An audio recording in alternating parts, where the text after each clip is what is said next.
Hey guys, got the cool.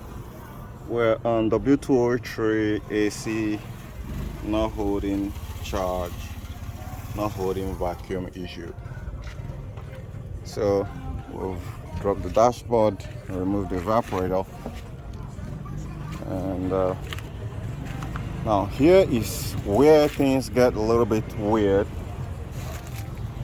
This is the evaporator here, and we'll perform a pressure test, which we often perform in many cars, and unfortunately it didn't show any sign of leakage, which even make matter worse, because at this very point here we don't exactly know where the leak is coming from. So it may take much more money than needed. That is why I often say that the most technical problem in car AC system is actually fixing leaks. So guys, I'll see you later.